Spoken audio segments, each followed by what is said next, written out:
Hello and welcome to the Labour Social on Friday the 30th of June 2023. And with me today I've got Ollie Bowler Hatman, and I've also got Josh Russell from the Movement Forward, and we will have a Supertansky in about 3 minutes time when she finishes making a cup of tea. Apparently, so that's good. But Andy C is saying it's worth the wait. I was wondering whether to do this week because, you know, nothing's happened, guys. Nothing's happened. There's been nothing going on. It's been another quiet week. Yeah. It's been so quiet in politics. It's not like, Nigel Farage had his bank accounts cancelled. Why would that happen, Josh? You know about these kind of things, don't you? Why would you have your bank accounts cancelled? Yeah, isn't it just so you can get into the news cycle again for another week? Isn't that what it's all about, really? No, just because like we hadn't spoken about Farage for a little while, and he was like, "What can I do? Oh, I know what's going on." But I heard it was because he got £500,000 from RT, and they went, "Hang on, that's but no."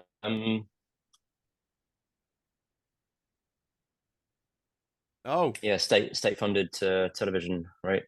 So will Elon change his Twitter to show that? Well, like I say, I hope. I honestly haven't been paying attention too much to the detail.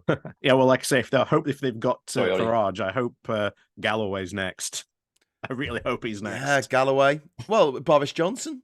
In fact, all the Tories are taking money from Russian oligarchs. They talk about the fact that Labour were taking money from someone who gave money to Just Stop Oil, but they've given money. They've taken money from Russian oligarchs who have given money to the Russian army who have invaded Ukraine. They've given money to the Wagner Group. And the Elections Act that went through, of course, makes it easier to take foreign money as a party as well. Really? Yeah. I didn't know that. Yeah, so. Well, what's the situation with that then? Is that something that the Tories have brought in? Yeah, no, the Elections Act, it's what brought in voter ID as well, and various other things. And you package up a load of things in one go, so you don't notice some of this stuff going in. Oh, wow. If you did every law as a single act, it would be much easier to debate them, wouldn't it? But yeah, there's a whole lot of stuff in there that was basically designed to undermine our democracy. With a very Orwellian title, right? The Elections Act. Well, isn't it mad that today the Supreme Court in America struck down affirmative action, so only white rich people can now go to university in America, and they also made it legal to decline people from going into your shop based on their sexuality. But also that's going to backfire on them because you are now legally allowed to put a sign up saying "No Trump voters in my shop." It works both ways, doesn't it? Yeah, and it is usually them, of course, that have the strop about that. I mean, it's all over the internet, isn't it? Videos of Trump supporters getting thrown out of shops for being assholes. Yeah. So it's almost a law designed to make that happen more, right? Yeah, it's worth pointing out the whole reason this is happening is because the Supreme Court is it's conservative majority. It's well worth pointing that out. That unfortunately, the Democrats really dropped the ball on that. But the Conservatives were playing the long game, and it's paying off for them. And Biden has refused to do anything about it. I mean, it's really obvious to everyone else what you could do about that. You just load it up. That's exactly what they did, right? Yeah. So you just throw 4 more, Democrat choices in the Supreme Court, and there you go. But he won't do it. And that's the thing, isn't it? We play by the rules, Well, we do the thing that is expected of us honourably. Cynically speaking, he can point to what the Supreme Court have done and said, look what the Republicans do. And that gets votes for the Democrats. So there will be some political calculation in the fact that the Democrats have just rolled over and accepted this to go through. But it does seem crazy to me that a decision made in 2016 to have Trump as president is now going to affect the whole of America for the next 30, 40, maybe 50 years, because those judges aren't going to die for a long time. They're all in their 40s and 50s. And the same way, lifetime peers, isn't it? Yeah, but also like the Brexit vote in 2016 in this country is going to affect us for decades to come. And it's just, it feels wrong that something that people, a lot of whom are dead now, voted for gets to dominate the future of our systems, it doesn't feel democratic to me. Well, allow me to cheer you up, Graham, because I think that we've got a good solution, to be honest, to this, because I've got a good friend, and he's actually a member of the Conservative Party.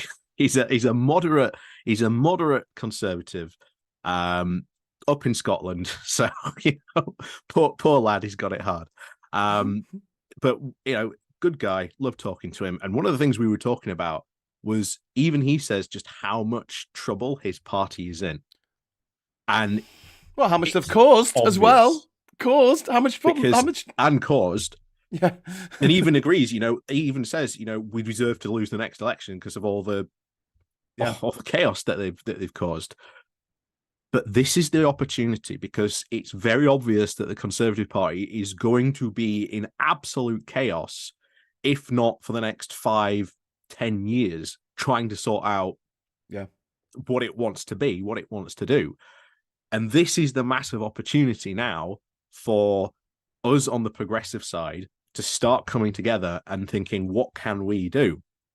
Because if they're going to be in an absolute mess, if they're going to be just a completely ineffective opposition, then it opens up massive doors for us to push some really progressive policies. This is where Starmer for me gets quite frustrating, because I feel like if we can get him in charge, because he is a lawyer, because he knows the ways of getting around the law, he'll be perfectly positioned to go through all the things that they can get away with that will set the agenda for the next 20, 30, 40 years.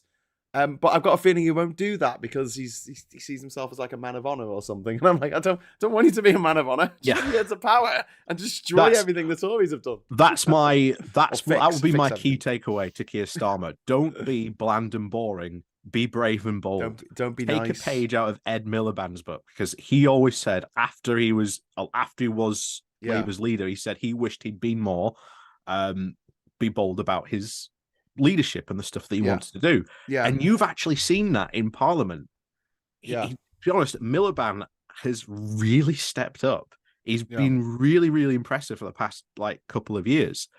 And I will say this now, I think he's probably the best Prime Minister we never had in recent times because of that. Yeah. And I hope Starmer would take a message come out of his shell once he's in funny, charge. Isn't it? When there was that article a few weeks ago where he was kind of semi-misquoted about them being the true Conservative Party. And what he meant by that was, of course, small c conservatism, right? Which, in a literal sense, it's partly what we do need. We need some stability, some calm, some, things to go back to how they were, all that kind of stuff, right? However, of course, the Conservative Party with a large C have been one of the most radical parties in government that we've had for the last 100 years in what they've done. Leaving the EU, obviously one of the major ones. But the opportunity, I think you're absolutely right now, is that from my personal point of view, and obviously I represent the movement forwards, but my personal point of view is that there's going to be a landslide. The Labour Party will be leading the government in some form, whether it be on their own or in some sort of partnership. And the opportunity, like you say, is to go big, right? Go bold. Right? Yeah. They are not going to lose. Go big or go home. Progressive majority for pretty much every progressive policy, right, that we want. Why is he holding back? And the other side of this coin is that there's convention, which again we've seen the Conservatives go against convention for the last 13 years. Mainly the proroguing, of course. The convention is that you don't do anything that wasn't in your manifesto, but it is just a convention. But of course, they're going to stick to that, aren't they? Right. And so what is the point in even having, a debate about any of the things that might be outside of what's in the manifesto of the government going in? Well, that's the other annoying thing you see in America. Yeah. That's the other annoying thing you see in America all the time. You see the Democrats be play, nicey, and then the Republicans just break the law, do whatever they want.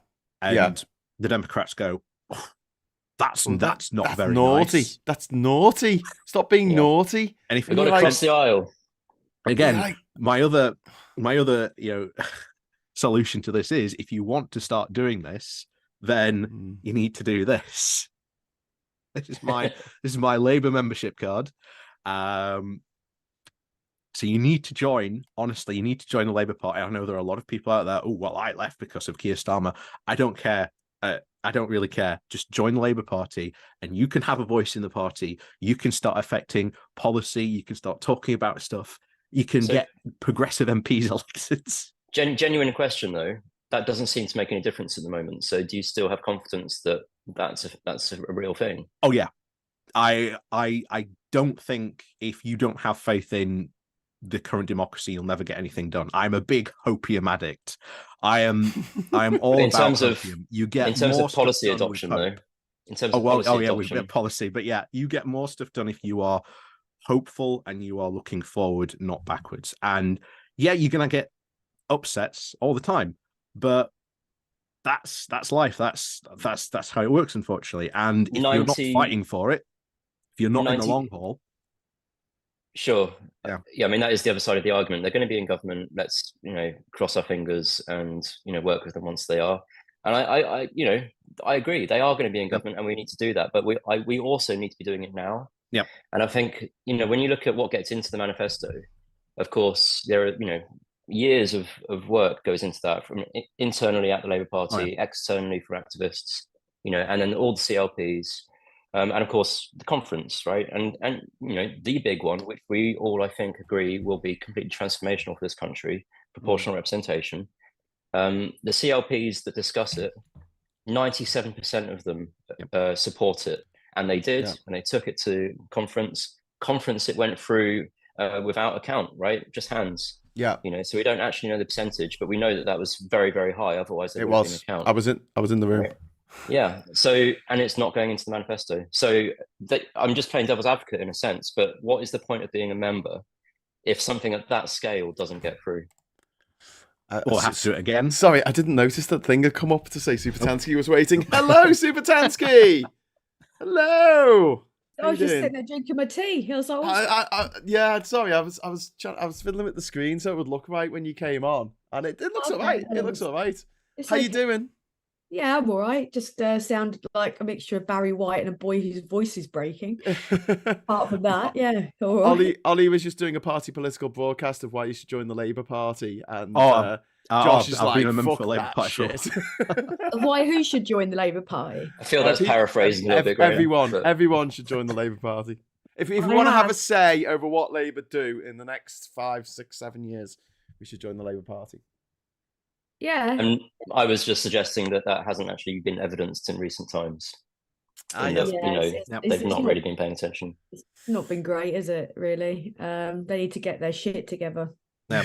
So I think you need to just keep on campaigning, keep on advertising, keep on being at them, write to your MP, because there's a lot of people out there who think that doesn't make a difference. But it really does. MPs do really listen when they get letters. Is there a point that you have to stop doing that though? And if when? You should always do it. If you stop engaging, with politics, then that's not what I'm saying. Are they not gonna listen to you? So you've got to keep on banging on that door, and you've got to keep on looking. How can we knock differently? If they're not going to listen to the barber, listen to us though. Like, I mean, a bunch of us have been saying like, this is how you sort it out. We've got people power on our side. I agree. It can be frustrating. It is frustrating, and also it's political suicide because they're gonna the people that have got vast audiences behind them that can get them help. That if they alienate those people, but the problem is there are some of their parts because. There are really great Labour MPs, and I'd say broadly there are loads of really great individual Labour MPs, and I think if you throw the baby out with the bathwater, it's a huge mistake. But also they need to listen better to us. I think Labour's biggest problem at the moment is just communication, and we've discussed this a lot. They are crap at comms. Well, they're good at communicating mad shit. Tan, the other thing, Tan, that we were discussing before you got here was that since there's going to be, the very, very high chance that they do form the next government, now is the time to be bold, right? Now is the time. It's very low risk to suggest some quite bold ideas. Yeah, have a vision. Yeah, strong vision. And don't just buy into the bullshit. It's hard though, because it's all the culture wars are being spun by the other side. Then they obviously go to the opposition for comment, and then it's like they get caught up in it, like it's a mess, isn't it? Sorry, Graham, I interrupted you. No, I was just going to say hello to everyone in the chat. We've got Dave in there, we've got Mulk, we've got Alison, we've got Dirty Jokes fan, we've got David Walker, we've got Turn the Blue Iris, we've got Agent saying, I'm afraid the Tories make practically any average, ordinary politician, or even any random person off the street for that matter, look like an amazing alternative PM who never happens. Fair enough, because they are that bad. El Maestro saying Starmer should be more like Clement Attlee than Tony Blair. He'll inherit a country sinking into such crisis. His policies are more Attlee than Blair, though, some of them. Yeah. Adrian says, I feel Labour will have such limited bandwidth for constructive policy choices that outcomes are likely to be, or at least feel, pretty disappointing. Vendetta says, has anyone got footage of Nigel Farage in the counting room on referendum night? I'm sure you could find that. I want to look at him. There's that photo of him pointing at the pound crashing and laughing his head off. Yeah. Oh, was Crispin O'Day there? Like literally. Yeah, making loads of money. El Maestro says, I'm keeping my powder dry with Labour and Sir Keir until they're in government. That's what I'm doing, mate. So they can say whatever to stop the Tories, in all caps. Their arguments will come later. I'm kind of minded towards that at the moment, because I understand that like this government, when Labour get in, if they get in, it's going to be 5 years of just fixing all of the Tory mistakes. We're going to need long-termist policy, and that's that. There's going to be like you're going to have like a proper firm long-term plan in place to fix everything they've done. So in my head, all the stuff that we want, rejoining the EU, UBI, proportional representation, I think that's going to be the 2029 manifesto. I do agree that they're going to have a very long list of things to do. However, it's with a huge budget. A country like the UK has a massive budget, right? With a huge, spent a lot of it. No. I mean, I've worked in government procurement. I can tell you where there's a lot of money to find. Please do. And we could do with some. My God, the wastage. But that's a whole nother video. But some of this stuff is free, right? Like, legislation is already written. You just need to vote it through, and actually, implementation is very, very cheap in the grand scheme of things, as well. So some of this stuff is very, very easy to do. That doesn't involve a policy that is about spending money, if that makes sense. So if you're not creating a new government department that's going to have a budget of $10 billion pounds a year, and it's just a tweak to how you vote, quite cheap, actually. We all know how it's going to work, right? Why isn't Josh Prime Minister? That's what I want to know. You'd be Prime Minister, Josh. 10,000 or 100,000 people in this country that would do a better job than most of our politicians, right? I mean, we all kind of joke, oh, you'd make a great XYZ, whatever type of politician. It's like, yeah, look at who's in there, right? Look at who's in there. Most of us are better than those people, right? But the other thing, like, I know it's a long list of things, but think about it in this way. It's one of the largest workforces in the world, right? Like, if they can't do two things at once, like, my God. Like, and not only that, HMRC massively understaffed, and I think it's the only government department where if you hire someone in HMRC, they make their money back. So to give you an idea of the scale of the wastage, there's one particular project in a particular department that I won't name. Is it called HS2? No, I mean that's a whole nother. That's a scam. Another mess.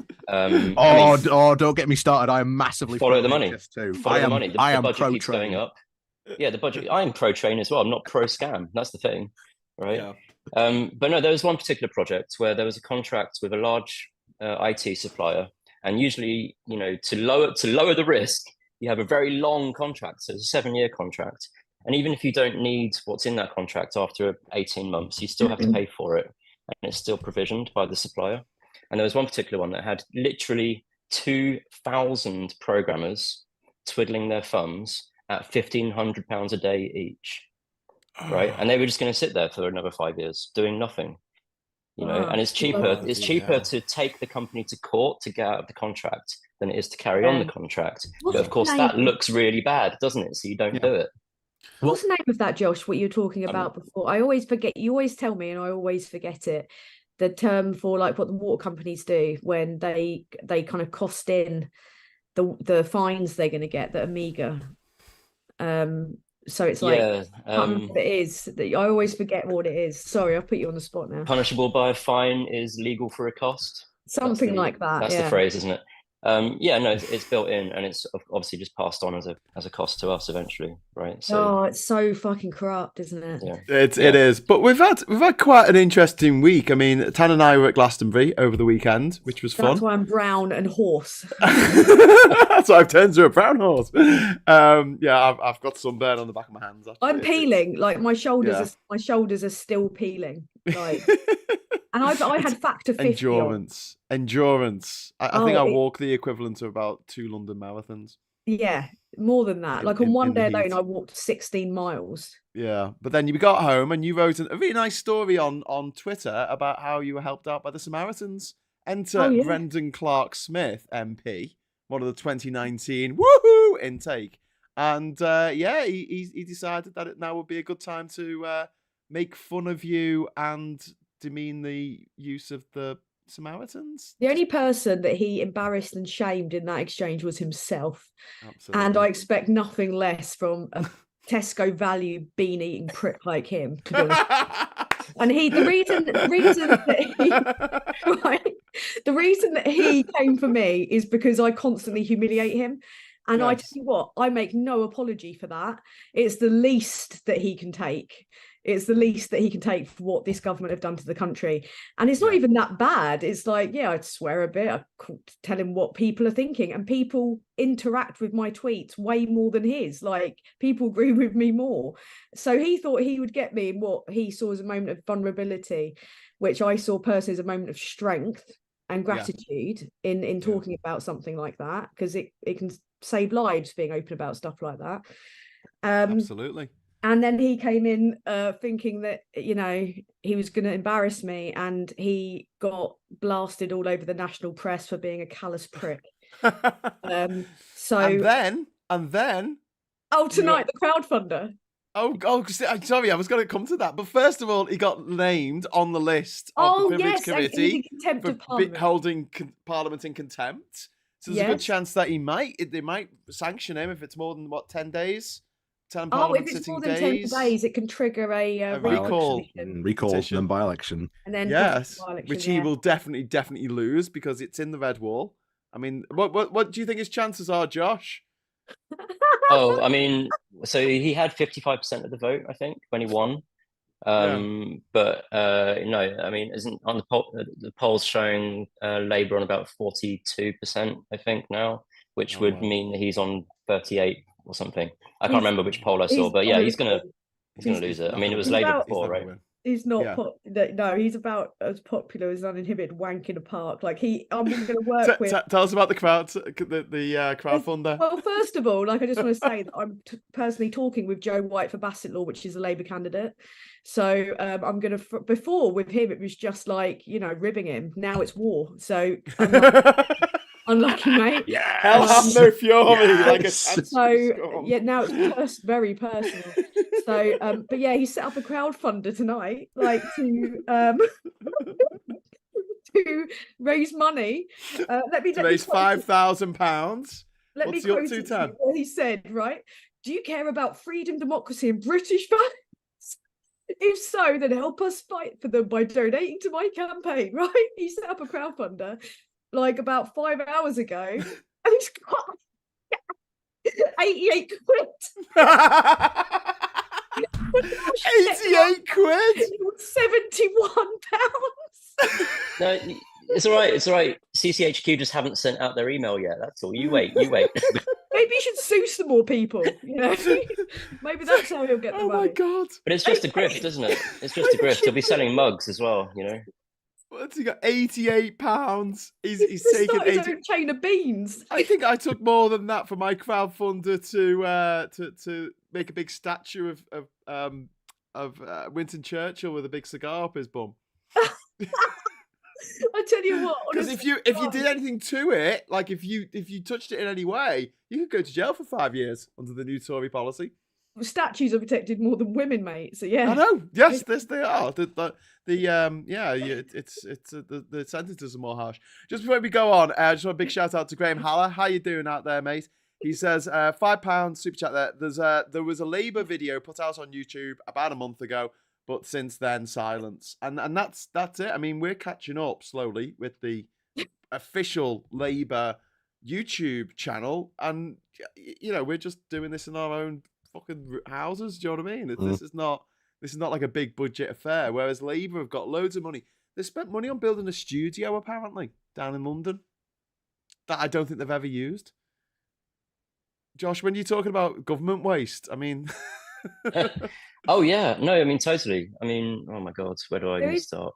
I mean, this is the problem. We're caught in a tricky spot because I'm a Labour member. I've been with them for years. I've seen them through, like, obviously Corbyn's years, through Keir Starmer's taking over, and it's like, the only way I can liken it to is like my dad's constant disappointment at supporting West Ham. Like, you just got this constant, like, you're loyal, they've got them in them, but they just keep fucking up. Like, I'm an Everton fan, Tan. I'm an Everton fan. It's like, come on, but I will support, and I'm, because I don't think it's a good idea to piss on your own shoes. So, and also there's so much stuff to criticise the government about with the power. But at the same time, like, me, I'm very, very rarely critical. And this is the first kind of stream, I think, where I've actually been critical of their approach. And in recent times, I had to put out tweets, especially regarding repealing certain laws. And the thing is, like, Labour don't want to really make powerful enemies of people who can draw big audiences and make campaigns that are successful, really. And I don't mean that in a, like, threatening way. I mean that in you want us to be engaged and have our morale and, have some hope of getting what we want out of it. Well, that was one of the most frustrating things about the Brexit, the anti-Brexit campaigning, because we had up to 1 million people on the streets. Probably wasn't 1 million. Sorry, it was probably quite a few. It wasn't as many as people at bloody Glastonbury by any chance. But like, we had so many people out on the streets on multiple occasions, and they would have been activists for Labour if they'd been taken on board. If Labour had said, "Hey, I see you marching against the Tories' flagship policy there. Would you like to deliver some leaflets for our party against the Tories' flagship policy?" We would have been like, "Do I?" It's a waste, isn't it? Like, in the middle of winter. About it. But also, then there's also Lexit, and there's a lot of Lexiteers. But Josh, were you going to jump in and say something after?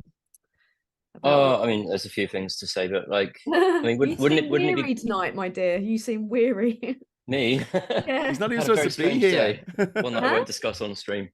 No, I think, wouldn't it be great to have a government you didn't need to protest, right? I think that's the thing. And what I mean by that is that, obviously we do need to be able to protest, obviously, right? But like, a protest is almost, it's not quite the last ditch attempt to create change, but it almost is, and surely you should be able to read the room way in advance of a protest happening to know what the public sentiment on a topic is, and so why not engage with people? That said something like that. For every what is it, like, for every certain percentage of people that like attend a protest, a certain amount of a huge like amount more wanted to. I pictured that. So, but he was right.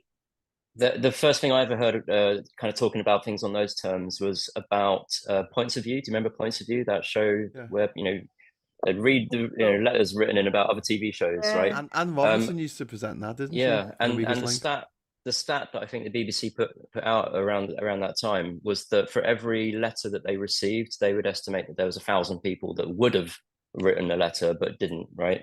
So you're looking at 1,000 times the number of people, the number of letters. Yeah. Number of people who turned out in London to protest against the Tories' flagship policy. And I'm sure you can apply that to, letters to your MP and protests and everything else, right? There are all those people that feel the same, but don't show up. And of course, the disingenuous people that are being protested against will say, oh, well, not many people really showed up. It's like, but that doesn't mean that wasn't the sentiment of the country.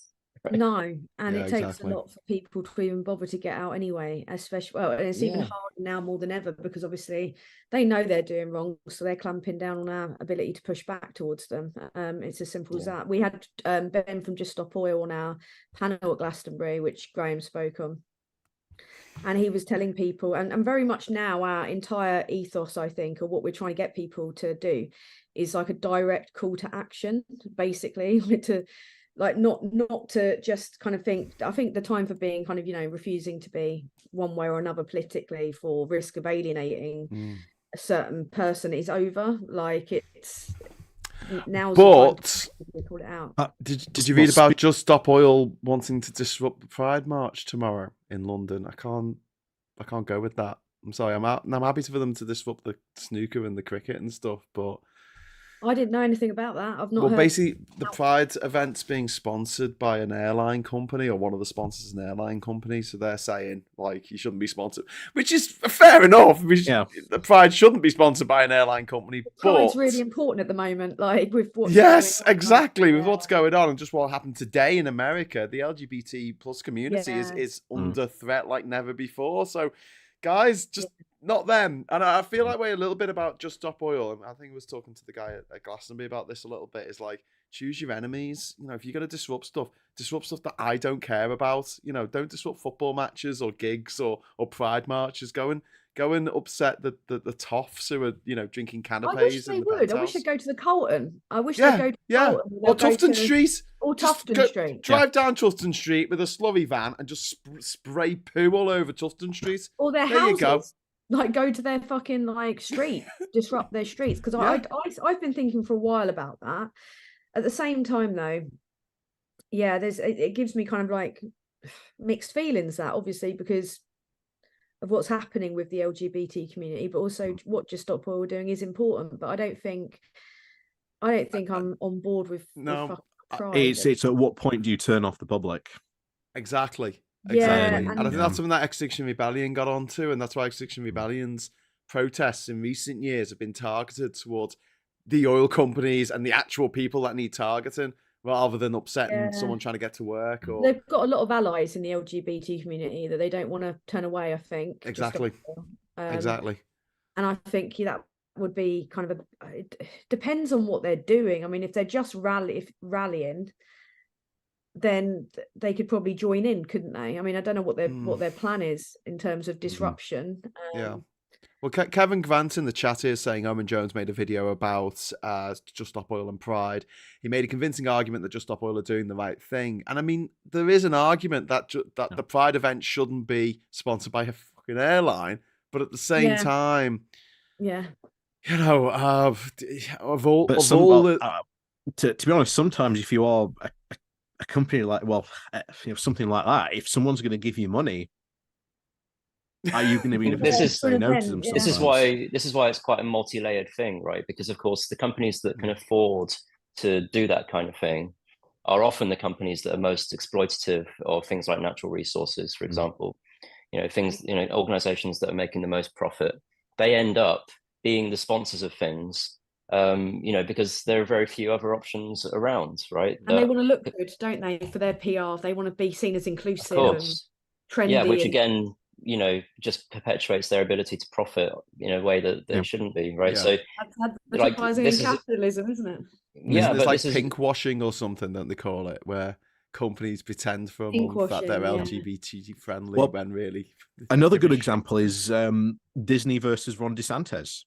Oh wow, that's a celebrity death match I didn't see coming. Yeah, really, this is huge. It's been going on for months. It's amazing. Yeah, Ron DeSantis has been really going after Disney, calling them like a big woke company. This is Ron DeSantis who got married in Disneyland, right? Yeah. That's how big. Like, and Disney's like one of the massive employers down in Florida. They've got a ridiculous amount of say in what goes on in Florida. In fact, they have their own council at one point. And when all this was like really kicking off, the very last thing that they did before Ron DeSantis's people came in was they voted out their own power of the council so that Ron DeSantis's people couldn't come in and just start changing rules and laws. Oh my God. I don't keep on top of, I'm not hot on American politics. Like, our own situations are not bad enough. Enough, yeah. DeSantis versus Disney is just insane. And I know who Ron DeSantis is. I know the bare bones. He's running for president. Yeah, he's probably depending what happens to Trump, he could be president. And to be honest, the candidate. Trump I think he would be. On the scale of like worseness. Trump is like here somewhere, and then Ron DeSantis is like way up there. Mostly because he's a competent Trump. Yeah, I was going to say he's competent, whereas Trump just wants to play golf and get blowjobs. Actually, DeSantis does want to destroy the universe. If DeSantis gets it, if DeSantis gets the nomination, I think Trump will run anyway. Oh, the third party, yeah. I think absolutely will. That will hurt him as well. I mean, he'll basically do a Brexit party. That'd be great. Right? He'll try and influence the outcome. We'll hopefully end up with sanity continuing in America then. Hopefully. Sanity again America, in sort of Florida. Just to bring it back to that, the whole reason is if you've got Disney now that is really angry at Ron DeSantis, and if you're a Democrat or someone that wants to make good positive change in a very, very Republican state, Disney's got all of that money that they could happily give you to get rid of Ron DeSantis. Yes. And sometimes, you find strange allies in things like this. And crazy. Yeah, you're right there. Yeah, that's but also Justin in the chat here is pointing out that the immigrant worker boycott. So this is the other thing he's done, Tan. He's decided to get rid of all the illegal immigrants. Does that sound familiar? And so literally everyone who actually does the work in Florida, because Florida's like 99% retired old people from the north. It's everyone who actually does the things that happen in Florida, like building the roads and operating the infrastructure. They've all gone. Everyone's just like disappeared and left the state. And everyone's like Brexit. I mean, it's crazy. Isn't it? God. And it's like, well, you told them to leave. You literally, that's. And they tried this in Georgia a few years ago. Similar thing. They said, we're going to get rid of all the undocumented immigrants, all the illegal immigrants, get rid of them all. We're not going to let them work anymore. And so they went, okay. And then they had no one to pick crops or to work in the fields. And they were like, okay, we'll get people from jail, get people from the prisons, bring them in, and then they can work in the farms. Yeah, well, these black people who are in jail, we should get them to work on the farms. Oh my God! For no money. Does that sound familiar? Anyway, the people in who are the prisoners, they just didn't work because they couldn't be coerced into it. They weren't getting paid for it. So they were just sat there all day. 13th Amendment. yeah, they just sat there going, "I'm not working," and the crops didn't get picked. I mean, they're already in prison, right? Like, what more can they do to them? Exactly. You're going to put what? I'm going to leave you in jail for long, all right? Yeah. Okay. What the actual fuck? I mean, when you look at the parallels of what people are like, when you look at the National Conservatism Conference, which is very much that style of American politics, and you see conservative ministers and senior MPs giving speeches alongside racists and people that are anti-abortion and people that are saying all kind of like calling immigrants an invasion, and you see the kind of like ethos and the kind of lack of moral value behind people like Suella Braverman, who, by the way, I just saw on Twitter, it's looking a bit dicey for her. Apparently Leaky Sue could be on her way out again. Well, we keep hearing this, but she doesn't actually go, does she? She's like one of those awful people at your house, and they're like, "I'll go in a minute," and you're like, "All right then." I think she's there later, they're still there. Very much a pillar. I think she's a pillar for Sunak. I think that's the only reason why she's there. What? So we I think she's doing a lot of. I think she's doing a lot of support, propping up Sunak. More than we think. I think. To be honest, I thought you meant like she gets all the abuse, like we all hate her, and so we're too busy hating on her to hate on Sunak at the same time. We only have so much hate in our milk of human hateness. There's already too much going on most of the time. This is the mad thing, isn't it? It's speaking of people who have resigned, Zach Goldsmith. Yes. Oh, yeah. The unelected minister. But this is what I don't like about this term resigned. Like, it's meaningless, isn't it? Because he's still getting paid. He's still a lord. Still a lord. Like, he's resigned from having to do some work. He's resigned. Yeah, but he's just resigned from having to do some work. He's still getting paid for it. He's still got. Yeah, he's still a lord. Yeah, but you get extra money for being in the government. Still got the, but how is anyone money being a Tory? I mean, my God, like they're not there for the money. Josh, they're not there for they're not there for the people. I mean, they're there for like just pure profit. But the resignation letter, it was like lashing out at Sunak about him saying, "Oh, I'm not sorry." He wasn't sorry about saying what he said publicly being underlined about the report. Yeah, it's crazy. But then a lot of what he said, though, in the resignation letter is arguably correct about the government falling back on pledges. But the only reason he was saying it was to have a go at Rishi. Policy, sorry. The only reason he was saying it is because he was named as being in contempt of Parliament, and he didn't want to have to go through the hassle and of actually being held accountable for it. So he jumped before he was pushed, didn't he? Well, that's the rumor that apparently Rishi told him he had to apologise, and then he resigned. Yeah, and then he refused to because he's a arrogant knobhead, isn't he? But that was interesting because in the letter, obviously, names and shames Sunak on a ton of stuff, and then says, "Oh yes, instead of going to this really important climate conference, you went to see the media baron." But he's shooting himself in the foot because it was his fucking job to implement this policy too. If he wanted to, he could have done something about the animal welfare bill. But he just didn't give a fuck. Like that's all it is. He just didn't care.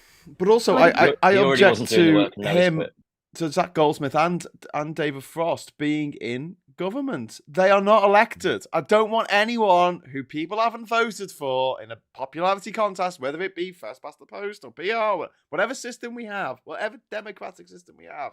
It means that anyone in a position like that needs to be elected, and we don't. Wasn't there something about unelected bureaucrats like a couple of years ago? I can't help but remember. The went on about a lot. And then they got an unelected bureaucrat to sort out our trade deal with the EU, and it was terrible. Well, if you think the people in charge of the country are bad and they should be elected, the people that I'm most concerned about a lot of the time are the Sun journos that they get in as fucking spads and like their advisors and all that kind of bullshit, and aides. And people like Cummings, obviously, and his closeness to the Johnson madness, and they're the people that I worry about. And a lot of the time they go from the Mail or the Sun into government, and then you get people like Osborne going from like banker, chancellor, Standard. It's just this little podcast. It's just this little fucking rich boys club where they just play at being a journalist for a little while. Fuck that up. Play at being a politician. Fuck that up. How about we stop the revolving door? We tax the fuck out of the private schools. We make it more exclusive so only the super rich can afford it. Go on then. Stop giving them charity status and just end the reverence and the classism, because that's the only way we're going to stop getting just people that feel like it's their birthright to be in charge of us when they know nothing about our lives. Yeah. Just going to chat a moment. Vendetta saying first past the post ain't democratic. Well, this is the thing, there are different flavors of democracy. It's more democratic than, say, a dictatorship, but it's still not the best form of democracy by any stretch of the imagination. And I think everyone here would rather we had PR or anything other than first past the post. A system in which you get 40% of the vote and you get 80 more seats than everyone else. The issue, I think, with that whole idea of but we live in a democracy is that when it's said like that, and I'm not saying that the commenter is saying that, obviously they're saying quite the opposite, but when you see that on the internet quite a lot, it's but it's democratic, we voted for this. It's like you're thinking about this in a very binary sense, i.e. something is democratic or it isn't, and actually there are degrees, like most things, right? There is it's very, very rare that something is absolutely one thing or the other, right? Just like we're not a capitalist country or we're not a socialist country. We are a mixed economy, right? We have all sorts of policies from all sorts of isms, and a democracy can be good, can be bad, can be better, could be a lot worse than we have now. Anything could be better, but the system that we have at the moment isn't working. That's the problem. If it was working, then great, but it's obviously not, and it's delivering. And this is the thing about PR as well. Moving forward, we're part of Make Votes Matters PR alliance, right? So large number of organisations part of that. We have regular meetings to talk about the various steps of what's going on. And one of the things that I keep pushing, and I think, I think a lot of people in that meeting agree, is that if we do get PR, we have to make sure that everybody, including the public, understand that this is a version 1 and it will be improved. It's not a silver bullet. Things will not get better overnight, and if it doesn't work out great the first time, not to throw it away, in a tantrum and go back to what we had, but to go, right, what needs to be made better with it? Yeah, fix what you've got. I mean, that's a big thing. But I do wonder though how much of a democracy we can have really when there's no real sense of meritocracy. That's the thing that concerns me. It's and technically we're a theocracy because obviously there are bishops in the House of Lords. That's very true. But though Tan's got a good point there, because it's not just like we're not so naive to think that if we bring in PR, then everything's going to be great. It's got to come in with a whole raft of other things that we need to do to improve society and improve social mobility. First of all, I have a bee in me bonnet about private schools. Privateschoolmafia.com. Now over 600 people on the list. This is the first time I've heard this. This is brand new information. Brand new information. But also giving people access to their democracy like they never had before. I think there should be weekly meetings that you get on Zoom like this, and you get to chat with your MPs. Like, why aren't we doing that already? Why didn't we do that during the pandemic? It should be on the curriculum. Like, there's actually, even though I'm a massive atheist, I've got a friend who's a vicar, and he's going to actually start doing sermons in schools about speaking truth to power, which is fucking brilliant. And it's like, these are young kids, and he's going to be talking to them about how, they should stand up for their rights, how they can do it. And he's a guy that's like a vicar who's off his own back. And he's one of the coolest vicars I've ever met. He really promotes inclusivity. He promotes the LGBT plus community, love, acceptance, and now he's starting these classes, and I think that's amazing. This is what we need to be doing with our kids, like teaching them young. I think there's a place in Norway or something where you come of age at a certain age and it's some kind of ceremony that takes place. I can't remember what it's called now, but my friend's daughter went to her cousin's one in, I think it's Norway. And you're just encouraged to think about your future, encouraged to think about your politics, about where you are. It's that inclusive aspect of it. So I think we kiss need the herring. Huh? You kiss the herring because it's Norway. Kiss the herring. I'm on cold and flu medicine, and for a second I was like, I didn't go to private. I didn't go to private school, but I get the impression that one of the fundamental differences is that people who go to private school are taught that the world is theirs to go and change, right? Yes. And people that go to normal schools are taught that the world is just something you go and be part of, right? And it is how it is, and you've got your place in it.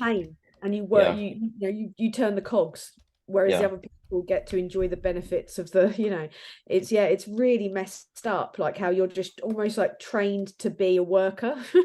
That's what it is. It's it's really odd. As someone that went to a comprehensive, that's very much how it felt. Like you're just being trained to be like a good admin person or something, not a decision maker. Oh my God! I think this is what annoys me about the current kind of workers' rights movement, is actually a lot of the rhetoric in that is about perpetuating this idea of workers and bosses. You hear that phrase all the time, and it's like, well, we live in 2023. There are Why so do we many have other to have models. Work? Well, I suppose technically do have to have a boss, someone who's in charge, but we don't have to be married to that system, and it's Well, I mean, a boss in this sense, if you think about factories, right, was the owner of the factory and they were in charge and they could fire you and you had no rights, right? Now, we all in the workers' rights movement is basically saying we want to continue that, but we want more rights, and actually, a boss in a much flatter organization just has a different type of responsibility. It's not that they're in charge, they just do a different thing in the organization, right? There are so many other ways of doing things that we could be thinking about, when we're not wasting all our money on bullshit. And I definitely recommend, obviously, Bullshit Jobs stuff, David Graeber. Go watch and read all of his stuff. Well, I was going to say, have you ever worked for a European company and noticed the difference after working for a British company? I don't think I have, actually. No. I've worked in Australia, but I think that's probably just like working in America, really. It's very Americanized, the system over there. everything works, but everything's really expensive, but the wages are higher. I was just saying this the other day to my friend in the shop, and I was like, I went to pay for a sauce and they wanted £3 for this sauce. I was like, fuck that, I'm going to Aldi. I'm not going to pay £3 for a jar of sauce. And I said to them, like, when I was working, the only job that I managed to get in Australia was like working on like a checkout in a supermarket for a bit. And I was paid like $25 an hour. Yeah. Yeah. And everything was expensive, but I was getting paid $25 an hour to work on a till. Whereas here it's like Australia prices now for food and everything else. And people working for like what, £8-9 an hour still. Have you so there's that famous graph that you can probably go and find. Someone in the chat will go and Google it, I'm sure, where it's an American graph, but the same applies here essentially. And it's a graph that shows productivity to wages, right? And in around 1979, productivity carries on going up, but wages flatline. The year I was born, guys. Thanks for that. That bit in the middle, that's where all the money's gone. Thanks for that, boomers. Right? Thanks for that. So it's not a coincidence, Graham. It's all a coincidence. I was born. They were like, "Oh, do you know what? We've reached peak everything. Let's make everything shit from now on." So that's a good way of looking at it, isn't it? I suppose. That gap is where there are no conspiracies. There's only coincidences. Well, and strategy, right? And they're very good at it. Yeah, they're very good at strategy. That gap is where all the money has gone, and often to the Caymans, etc. Right? But if you followed that graph to where it could have been, and I think this, again, it's an American graph, but I think it only goes up to about 2016 or something. Yeah. It shows that minimum wage would be $28 an hour. Yeah.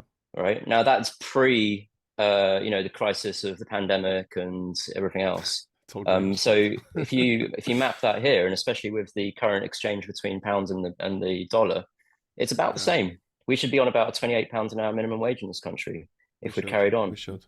And that's reflected in things like mortgage prices as well, right? And the amount of money your average, mortgage is 11 times bigger than your annual wage now, whereas it used to be about 3.5.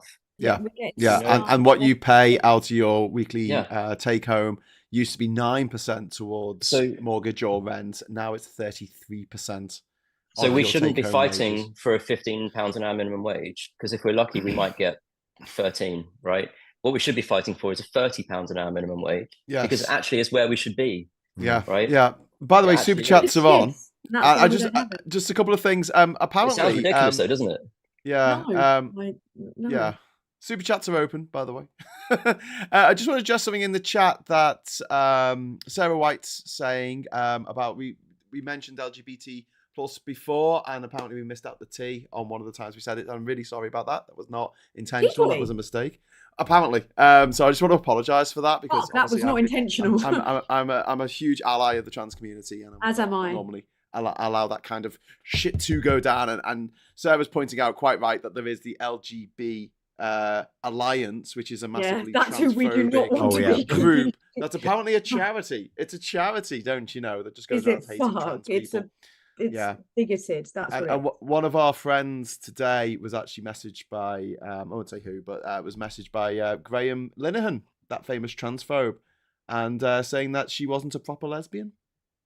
Because he'd know, wouldn't he? Yeah, obviously. Graham Linehan, massive transphobe. He's wrote definitely to a lesbian and said, he acknowledges they exist then.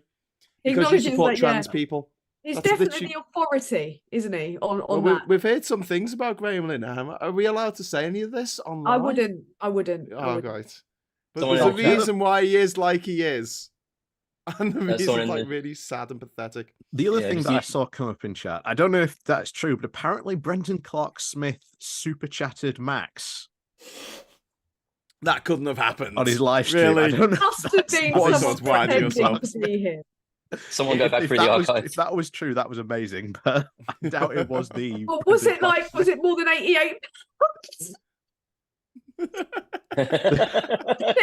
I've never seen Max and Brendan Clark-Smith in the same room. Should we have a little look and see if it's gone up? Because go on. We're giving it advertising here, Tad. People go on. Yeah, because everyone's going to go. No, do you know what? Like a bunch of people messaged me and said I donated £1 just to call him a cunt in the comments.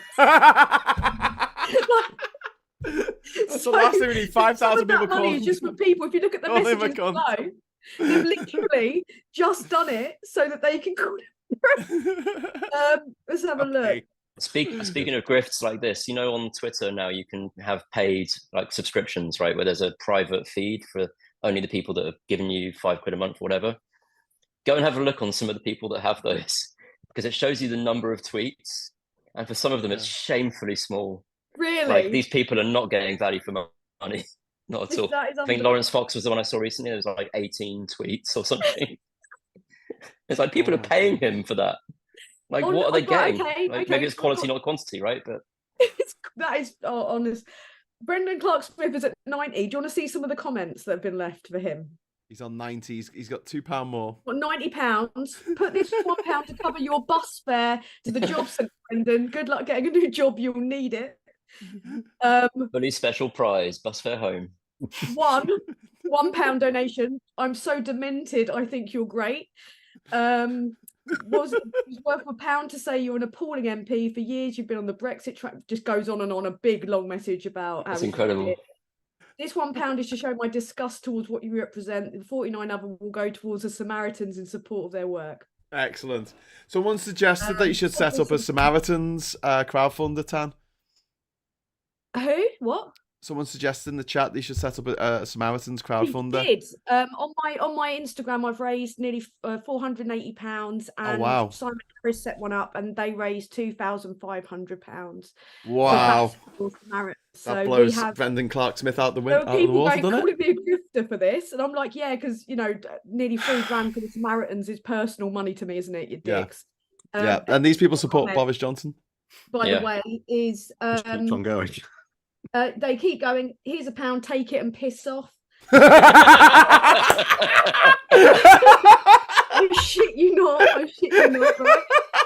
Here's another one. How much do you think it would cost to actually get piss off? That's Dawn Gribble, who I think needs a shout out for that. I stand with Supertansky. Everyone, listen to the Trawl podcast. Best podcast you've ever listened to. You're welcome. That's our girls, Gemma and Marina.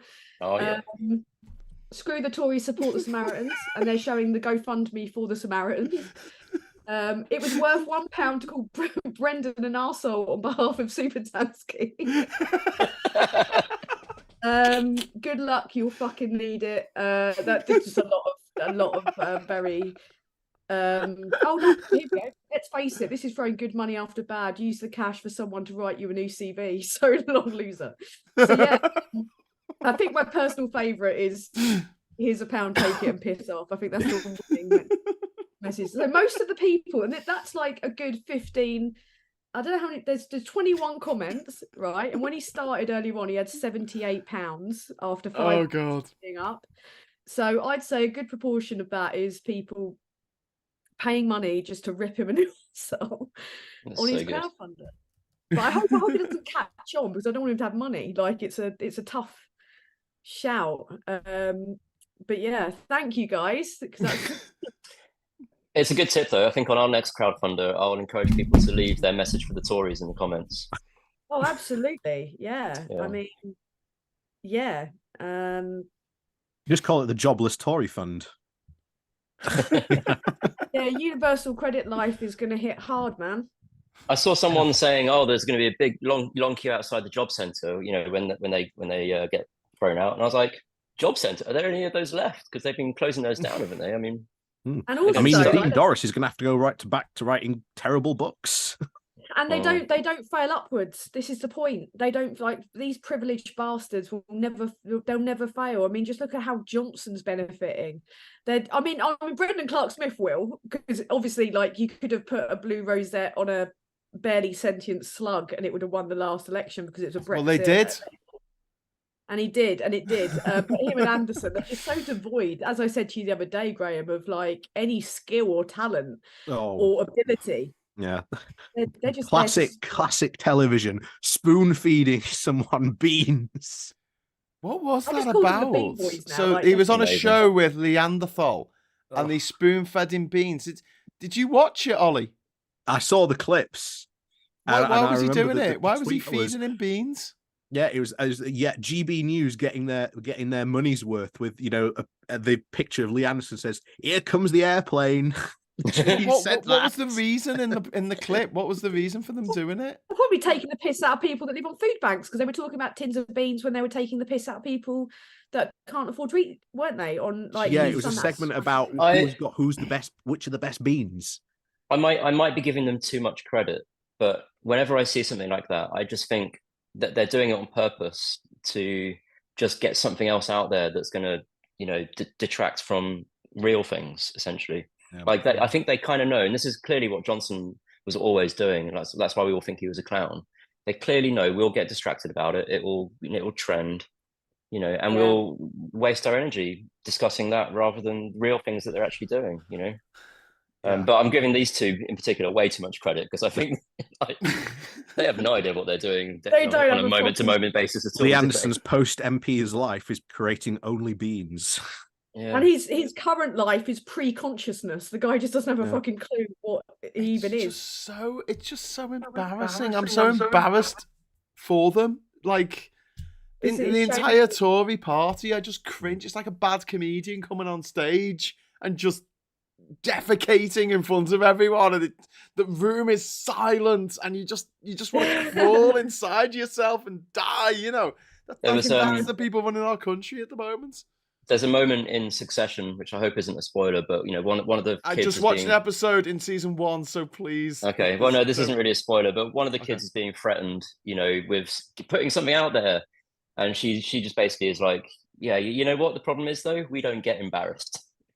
Yeah, that is exactly it. That's very true, and not a spoiler as well. We've got Phil from A Different Bias has entered the chat. He's saying feeding truffles to Jacob Rees-Mogg in the next episode. Yeah, that's probably it. Yeah, that's it. Maybe that's what we can call it. Anderson feeds.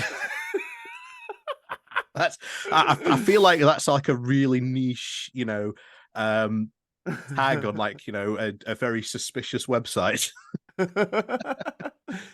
Leah's deputy chair. In fact, yeah, that is basically feeding, isn't it? In fact, yeah, Lee Anderson is a feeder.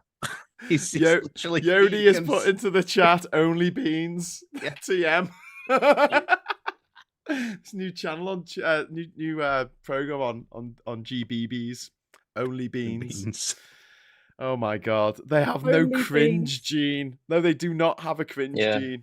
Today, I'm Lee Anderson, and I'm going to feed you beans. Guys, I have to go very soon, I'm afraid. So maybe Phil can take my spot if he's here. Well, I was just going to say, I'll text him the link. Someone in chat earlier said that I need to be a little more aggressive in the conversation. I'm not sure if they were being sarcastic or not, because I'm often a bit paranoid. I am being too aggressive. No, you've been very forthright, and you've made some fucking brilliant never, Josh. So apologies if I butted in, and like I just did, literally not right butt then. In at all, mate. You're great. Thank you so much, because you were going to have a quiet night, weren't you? And you just it's been a pleasure, Graham, and thanks for having me. Yeah, thanks for having me again. No worries, and we'll see you soon. Cool.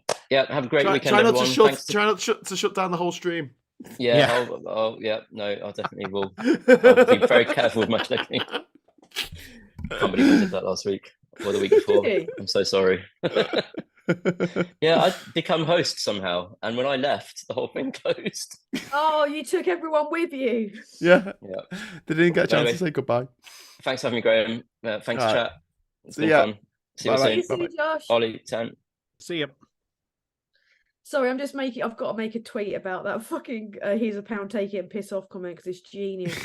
Screenshot and just save it for days. Content for days. It's getting straight on Twitter. Like there's no two ways. I'm telling people to read, like, don't donate to the bastards, please. Like, please do not. Donate. Do not donate. Well, donate to the Samaritans, definitely. Yeah, in fact, that was something else I wanted to bring up actually. In his resignation letter.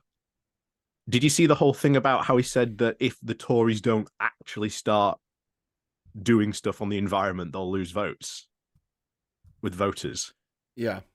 I found that quite a telling admission, because I don't know if you remember the Australian elections where the Australian Conservatives were like, yeah, we lost because we went like full climate denial. Yeah. So that's kind of interesting that they are now highlighting that as something that their own voter base is actually interested to attract Australia's voters. got it worse though. Like, I mean, they literally they've got a massive hole above them. They must feel like they're about an inch. I mean, I've been to Australia and it is unbelievable. And I was there before what was considered heat waves, and it was already insane. So I think they're faced with it constantly. Whereas here, we have a few fires in the summer, no one really, and then people get pissed off with Just Stop Oil for trying to close off roads. It's a totally different ball game. So they're so knee deep and entrenched in the culture wars that I don't think they're going to start going green, because that would mean, because they need to kind of jostle with the reform wankers, don't they? And all of that, like, you know, all the dickheads that used to be UKIP that are going to go, the net zero scrutiny group. Yeah, like Jacob Rees-Mogg, who profits from fossil fuel industry. Yes. You know, so and abortion pills, because he's such a great Catholic. Yeah. And did you see the video of him as well this week? No. Apparently it was a holy day, and then he was going off to watch the cricket, and it was a working day in Parliament. Right, okay. It really is. So Jacob Rees-Mogg, an idiot's idea of a clever person. James O'Brien. Someone in the chat there saying Australia is literally on fire too. Well, the thing is, like, Australia, the continent, has always had fires. And the Aboriginal people who have been there for 50,000 years learned how to live with these fires. That's why whenever there's a fire in Australia, one of these out-of-control bushfires that they have, no Aboriginals die in those fires because they just leg it. They're not idiots. They just get the hell out of there. Hopefully the land will return to them then. You know? Oh, we got Phil. Hi, Phil. He turned up. How you doing, mate? I'm all right. Sarah's just downstairs nattering to her eldest. I think she might be there for a while. What the hell? Ollie's putting on he's bought himself a Bane mask from Batman. I've got we meet at last. I'm not putting it on, but I have got a Darth Vader hat behind me. Hang on, I can see you, Devin. I've got something that could actually. I've got a bollocks the Brexit hat since we're dressing up. It's quite Halloween tricky to has put come on. early. Quite tricky to put on. Where's Tang gone? Are we all? It's all gone fancy dress for some reason. How did that happen? I can't actually put it on. This is a serious political discussion, by the way. I'm adding my contribution to this, right? Okay, just so you know this. When my landlord came back from Egypt, because he works out there, I scared the absolute shit out of him on the stairs by going, Dan, I need your help with something. And he rushed out of his room, and I was like, hello. Oh my God. Do you know something? I once there was a place that was selling like Halloween masks, like latex masks that they were closing down, so I got them cheap. And I was putting one on. I used to do them for the Halloween videos, and I was putting one on in the dog's room. And my partner's youngest daughter came in. She was talking to my partner for ages, like 5 minutes. And she didn't notice it. And then she looked in my direction. And she actually nearly shat herself because I just had this goblin mask on, sat there, as casual as you like. Casual. She hadn't noticed. I feel like we're in a cunt in the gang video here, especially with the Boris Johnson mask. and the Adidas It's getting very trackie. strange all of a sudden. Well, I guess Should we have a talk about a serious political topic? Yes, we should, Ollie. What about the decarbonisation of the steel industry? Absolutely. Well, all I know on that one is Scunthorpe has got a very small arc furnace, so it's going to need a bigger one. Yeah, indeed. That mask gets very hot very quickly. Do you think the Tories are going to lose all the by-elections? There you go. That's a question coming in from the super chat. I just don't trust. Nadine hasn't quit yet, has she? No. She's still not quit, even though I'm 3 weeks. She's waiting. You can't. She should have. He should have withdrawn the whip, but she's waiting because he wanted them before summer. He didn't want by-elections round the conferences where it could be awkward, or just in autumn in general when it's going to be awkward. So she's waiting till like next month or something, I suppose. She reckons she's waiting until someone tells her why she's not going to be a baroness. I could tell her that. I've tried to tell her, but she doesn't accept replies. I mean, it's pretty obvious, isn't it? To have her address and just send her a nice little, nice little A4 card saying, "Sorry, you're not a lord," or "Sorry, you're not a baroness." Yeah. There's been loads of blue on blue action today, though. There's been like 4 different Tory on Tory action. There was, so I don't know whether anyone saw Greg Hands, the party chair, the one who's actually, to be fair to him, doing some work, is the only one who's actually going out and about campaigning. But Keir Starmer was at Selby on Thursday for a big rally, but the Conservatives were out as well. And so there was a load of them. They were actually waiting for Greg Hands on the train, but Keir Starmer and co came out first. And he went and talked to them, it was very nice. But Greg Hands was going, there were dozens of Conservative activists, there were 19. Dozens of Conservative activists are waiting for Keir Starmer because he's our trump card. And then, of course, inevitably, Labour appointed the Labour activists that later on met Keir Starmer. There's like 100 of them. And but one Tory MP, Justin Tomlinson, I've got it here. So Greg Hands says, "Welcome to Selby, Sir Keir," exclaim dozens of Conservatives, 19, at Selby Station to visit. North London lefty lawyer and top flip-flopper Sir Keir is one of Conservatives' trump cards. So Justin Tomlinson, a Tory MP, says, "No, this is embarrassing. Elections are won, proving your worth, not silly stunts." Then we have no, he's going get Rwanda done now. That's his thing. Like seriously, That's his new thing. Get Rwanda done. Boris Johnson, that's his piece. I was just saying about. I meant in relation to the silly stunts, etc. Oh no, they didn't care about it then because they were winning elections on it. Exactly. Daniel Finkelstein having a pop at Jake Berry. I mean, who wouldn't? Berry, still, who's from Liverpool actually. He went to Liverpool College. Yeah. Dickhead. Anyway, go on. Obviously, we know about Zach Goldsmith having a pop at Rishi Sunak and then Sunak having a pop at him back. But then David Frost is saying, "I hope Zach Goldsmith is right to have detected less commitment from Rishi Sunak to global preaching on fashionable environmental and climate causes." So they're all just eating each other. Yeah. Good push burn. Jake Berry was talking about the establishment and we was being stopped by the establishment. Daniel Finkelstein who's also privately educated, was like, "Well, you were privately educated and then you worked at the Tory party and then you are the establishment." And I'm like, this is like private school mafia inception. Yeah.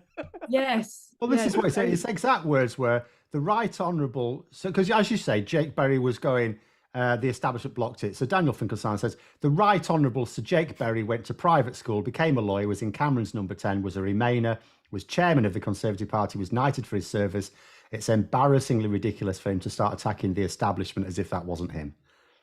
And this is Tory on Tory. It's beautiful. They're ripping themselves apart. And I'm just sitting back, drinking my juice, thinking. Part of me, do you know what? It's a wonderful thing to watch. I feel sympathy for some of them because we've been through it in the last few years. So there's a part of me goes, I knew what it felt like. I don't have any sympathy for them. I think that they should. I don't think they're going to face the justice they should. I don't for the MPs.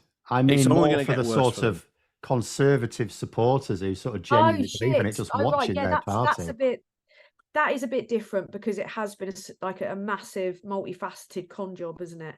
For a long time, and those people, a lot of them have been lied to, but they've also been complicit in the lies. It's a really tough shout, but I don't hold some Tory voters as responsible, because I think that the elite have kind of cashed in on the fact that some of the people might only have a peripheral view of politics and be easily swayed by what was essentially like advertising slogans and, flashy stunts and thinking this guy could be your best mate in Johnson and stuff like that. So I don't think that it's, I have spatterings of sympathy for those people, but yeah, it's hard. Like seeing a fellow working class Tory, that makes me feel weird inside. I'm like, how? Working class Tory is something to be. As John Lennon never sang. Lee, that is a really good idea for a song. That is. Lee in the chat has asked if we discussed Neil Lawson. Now we did earlier today in the agenda, but he's being threatened with being kicked from the Labour Party because of a tweet in 2021 saying that people should vote tactically for the Greens. Now, I had a discussion with Phil about this earlier off camera, and I was like, well, I think there's something more going on here. So what's your take on it now, Phil? Well, okay, so I'll go through my journey today. So first of all, I read this thing and I think, look, okay, so first of all, it is against party rules to urge people to vote for another candidate against your party, right? So, I've talked in the past about tactical voting because for example, take Somerton and Frome, one of the by-elections coming up. Labour aren't even trying there. They can't try there. To remove the Tories, you need the Lib Dems to win, but that is to the good of Labour, because every Conservative loss weakens the Conservatives and we're up against the Conservatives. But if now Mid Bedfordshire, now I also described that as the same thing because I thought it was, but actually some people are finding, so when Nadine Dorries does step down, Mid Bedfordshire is actually a much weirder constituency than I thought. It might be that Labour can have a crack at it. So in that situation, if Labour are actually going for it and not just pretending like they did in North Shropshire, then I wouldn't I don't actually urge people to vote for anyone anyway, but I wouldn't even sort of suggest it. But he has actively urged, people to vote Green, not to get rid of Tories, not as an anti-Tory vote, against Labour. So instantly, that's against the party rules. You really can't. And there's loads of people complaining, and you think he's broken the rules. And it's he's not. We wouldn't have won we need tactical voting to win an election. If you're going to start turfing out anyone that's going to encourage a tactical vote, but he wasn't in my area. My tactical vote is Labour, and I'm a Labour member, so I'm safe here. But to get the ball over the line, if you're going to start kicking out anyone that's going to start because the similar thing happened to Alistair Campbell, didn't it? No. But it's like, come on. This person in particular, I know, has a lot of links and a lot of ability to help Labour if they engaged. They're throwing out the baby with the bathwater. I think they've made an error in this. I don't think he was thrown out for that tweet, though. I think he was thrown out because he's written articles for The Guardian slagging off Labour. And the other thing I will say, which I haven't done yet. I was of the same view as you, Tan. So earlier I actually said to Graham, just strategically, it's not like he's trying to stand as a candidate and slagging off the party. That you stop that. It's not like he's an anti-Semite or that he's part of a proscribed group. So, and I actually said to Graham earlier in that show, just strategically, he's not harming Labour, and also. He's not using Labour for that voice. You don't take away that voice by kicking him out. But then later on, I started to see that, first of all, in the article he wrote for The Guardian, he was lying. And I think to myself, well, actually, why are you lying? Because The Guardian hadn't bothered to approach Labour for what was going on first. And when they had, it was all absolute nonsense. First of all, they've just made a queer... I mean, they probably will kick him out after the way he's behaved now. But they basically just said, look, what's this about? And they've given him 2 weeks to respond, and they've said, well, he hasn't responded yet. Well, he has. He's written a thing. That's not how it comes across in the article. No, because he wrote the article. That is, It's like my partner says, whenever someone has a grievance, there's always 3 sides to the story. There's their side, the other side, and the truth. And the truth. Yeah. But someone's put in the chat, Lee's put in the chat, what about Owen Jones, which is something we were talking about earlier. Owen Jones should have been kicked out. He Owen Jones should have been kicked out a long time ago. Against Labour. Actively campaigned against Labour. Campaigns against Labour. I agree. I think Owen Jones will be crying for decades about Corbyn. But he was but he used to slag off Corbyn as well. He's looking at his older tweets. He's like, "Oh, Corbyn would be a terrible leader." It's just anti-establishment. It would just be against whoever. What is it people often say about him? He's only happy when Labour are losing. Well, exactly. So he's going to lose his income, isn't he? And do you know what? Client journalism, to some extent, although it's obviously not funded by billionaires, etc., doesn't just exist on the right. There are people that kind of get lots of subscriptions for being very pro Corbyn, very anti Starmer. People make a lot of money out of that, and I can't help but think that there's a cynical aspect to it, that you're kind of double down news. Sorry, terrible cough. What did you say? Who knows? Terrible cough there. Yeah, but what did you say in your EDN, double down news? Double Down News. I mean, Navarra to some extent. I mean, like, Navarra, there's this problem with that. I mean, obviously, like, and I don't disagree with everything they say. Yeah, I think that what they're doing is not really helping. I call it shoe pissing. Like, that's it. We probably agree on probably like 90% of all the issues, but they were just there's just people on that network that are just like, if only Corbyn was here, we'd be storming the Westminster, we'd be in power, they'd be out, we'd be this would be the socialist paradise we'd be dreaming of, and it's just. There's certain elements that I think I really disagreed with Corbyn. Don't get me wrong. Like the manifesto, or the 2017 manifesto was really great, and it was broadly. That was Miliband's manifesto, though. Well, yeah, because they weren't ready for it. They didn't. I mean, that was part of the problem. He didn't surround himself with people who could strategize. They basically went, "Oh, might Theresa May call a snap election? Oh no, Theresa May said she wouldn't. Oh well, she's honest, she's a Tory," and they believed her. Whereas last year, Keir Starmer was ready, had a manifesto ready to go, because the Tory party was in a position where it might conceivably, depending on how things had gone, have to call a snap election. Never trust the Tory. It's that in action, isn't it? No, totally. I don't know if it would be a smart idea, but if I were Keir Starmer right now, I'd just say, you know what, screw it. The general election might be not next year. Here's my manifesto. Here's what Labour's going to do. Let's go out early. Let's get out in front of them, and let's just start this now. And you know what? If they go, we're actually quite scared, and they trigger an early general election. No, the problem with that is because the Tories are renowned for robbing and watering down Labour. Well, let them. But the other problem is, and then they can point out saying you're stealing our ideas. Thank you very much. The problem is it's not new. When you get to the actual election itself, they've got no new ideas because you published it all in advance. But you've been campaigning for it for a year. You've got into the British public. You've got into their minds constantly, because if you look at sort of, when you're telling people stuff, you've got to explain it to them multiple times. You don't have to tell them. You've got to go, this is what we're going to do. This is how we're going to do it. Well, they can do that in general terms now, but they're really bad at messaging. Yeah. They are. This is exactly what we've been saying. It's the comms, and they need to. You don't have to have a manifesto out there for everyone to read in order to sell a vision. If you had a manifesto out there, the Tories have already taken ideas that were Labour's and watered them down and run with them, and it's just. I hope it's not our idea to use a therapist to take your teeth out. Oh. Oh my God, that was the maddest thing today. The video went out with Rishi Sunak saying we could use therapists as dentists. I don't know if he's having a senior moment. He's younger than me. Yes, That's younger, terrifying.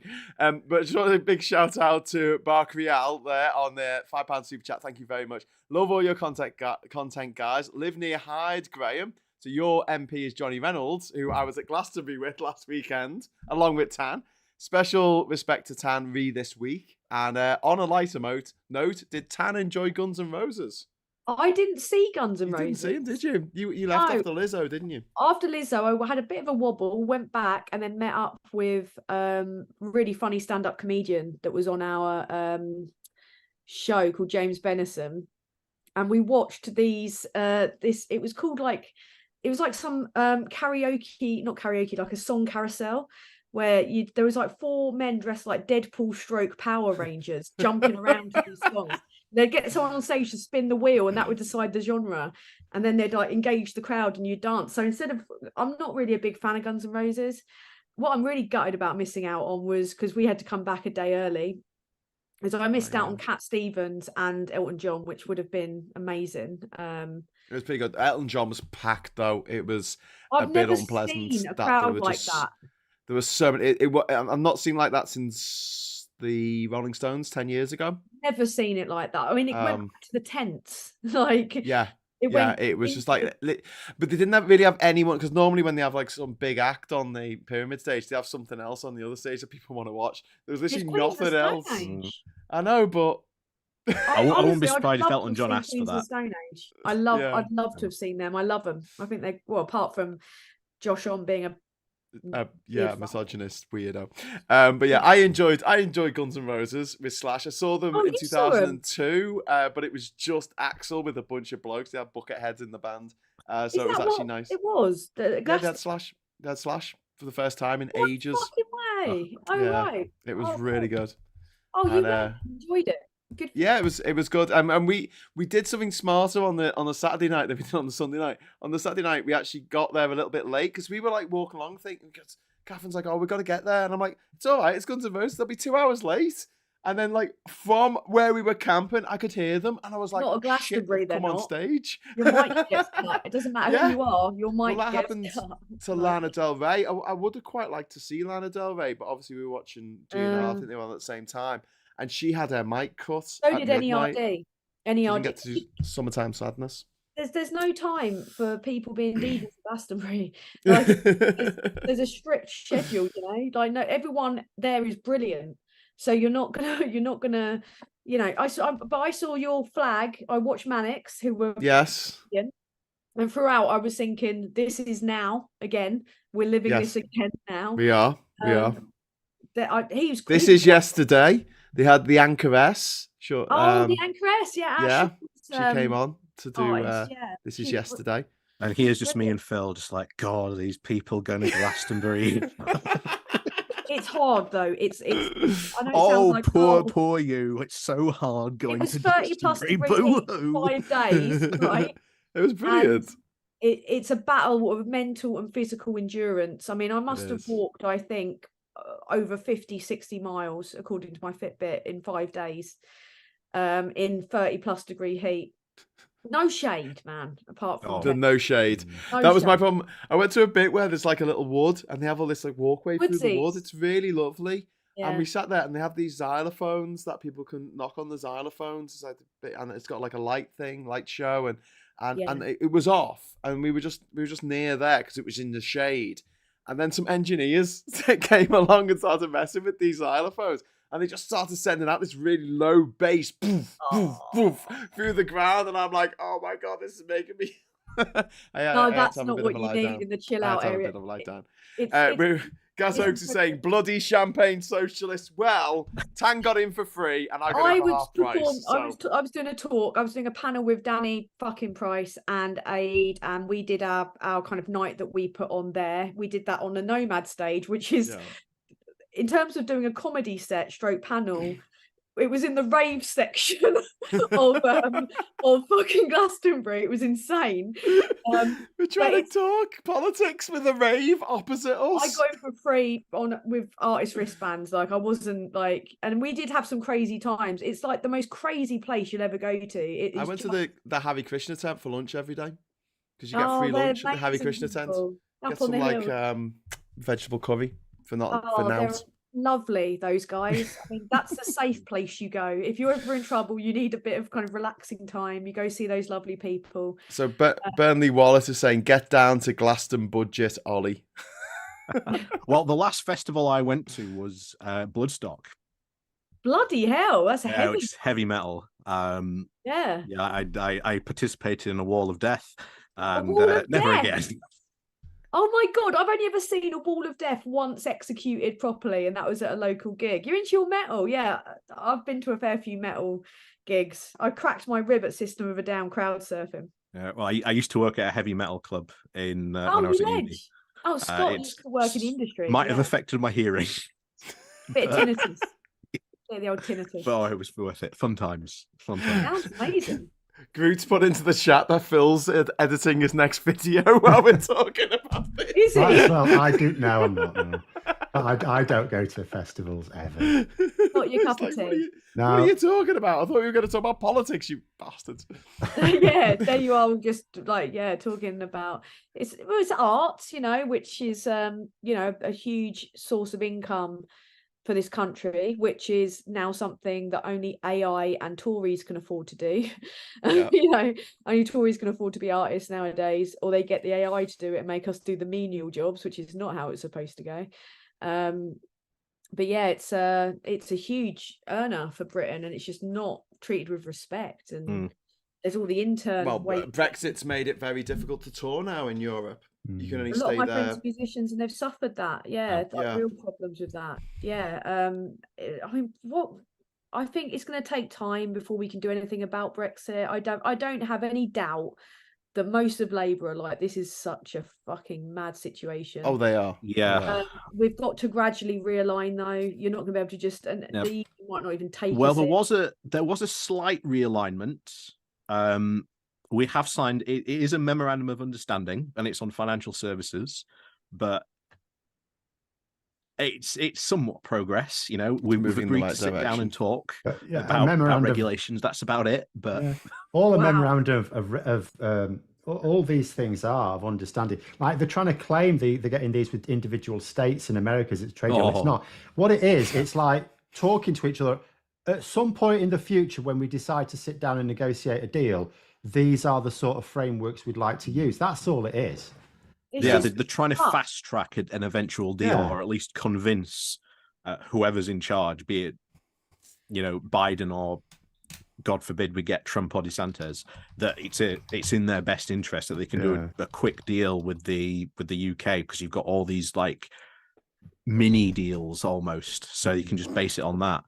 But I think you are right. I don't think there's going to be anything this next Parliament, shall we say. I think it will probably be the one after that stuff starts happening. But I think we'll be signing probably. I think there'll be a change in rhetoric in the next Parliament, certainly. Obviously, what they want to do is do a lot of. What upset a lot of people was people could see the Get Brexit Done wasn't just to rally Brexiteers; it was to rally Remainers who were just like Stockholm syndrome. They were just sick of Brexit. They could see the government weren't getting anything done, and they just wanted them to focus on fixing the country. And you know, it's so that's what it was about. So what Labour want to avoid is pretending that they're going to bring all that division back. So they just want to do things in the background, all very boring. Yes. Oh, do you want to hear about our latest discussions with the EU? Not really. It's boring. Okay, fine. We'll just carry on with that, and we'll do more exciting things for the papers. Yeah, I agree with you on that massively. And I also think a big part of it comes down to building a more friendly relationship with the EU, which I think Keir Starmer would as a Prime Minister. He'd be very savvy in how he approached the relationship, which has been destroyed by just a procession of idiots. I mean, look at Truss, not even knowing whether or not one of our closest allies is a friend or a foe. And she just didn't have a thought in her head. And I think it comes from building a better relationship and understanding with the EU gradually over time. I don't think they're going to be able to do anything about it until the next election after this coming one. And by then, we will be so fucked up that most people will just be like, just get us back in, just for God's sake. You know, I think there's already a turn against Brexit. There's already the negative polling about Brexit. Yeah. So I think it's going to help. You're going to lose a lot of the crazy Brexiteers. Well, what's going to happen? Three things are going to happen immediately, which I wish the people who wanted to move more quickly would understand. First of all, we're going to lose about 200 pro-Brexit MPs and replace them with anti-Brexit MPs, even if they've got to dial it down a bit. Second thing, we're giving 16 and 17-year-olds the vote. They're not typically Eurosceptic. Yeah. And the third thing is we're giving depends on the exact details, because Starmer says we haven't worked out the details yet, but we are giving some long-term, at least settled EU citizens the vote. They tend to be fairly pro-EU as well. Funnily enough, yeah. So we're going to change the electorate for their second. If they win next year, which they should, the next election, it's not necessarily massively, but it is a different. And the interesting thing about that as well, it doesn't, where a lot of the Remainers are is in the cities where they always were, and Labour win those by massive margins. So even if a few get, cheesed off with Labour's position, it's not a big deal. But giving 16, 17-year-olds the vote, EU citizens the vote, that spreads it out more. So that will also mean in the marginals. Yeah. Well, I keep on saying this. I think people who want to rejoin, you've not got to worry too much about Labour's position at the moment. No, I don't think so. And I think that a lot of what they have to say is in response to cultural bullshit created by the Tory press and the Tories. So the Tories are still clinging on to it like a life raft. because all they've got left are these shitty, disingenuous culture war things. It's all they've done. You ask a Tory what they've done in 13 years, Brexit, what else? Which is the single worst act of self-harm a country's ever inflicted on itself. So well done, guys. You've scored there. And then they try and like take credit for the vaccines, which wasn't even them. It was the NHS and wasn't it the EU? Well, we were in the the army as well, because Army Logistics had to come in and help sort all that out as well. So and for a pandemic that they could have been prepared for, because there were at least 2 preparedness exercises which they refused to fully engage with, refused to replenish the stockpiles. That cost us loads of money. They siphoned off billions of our money to their mates, which went out to the Caymans and on yachts. Well, you remember back in 2020 when it was all kicking off and we could see it coming.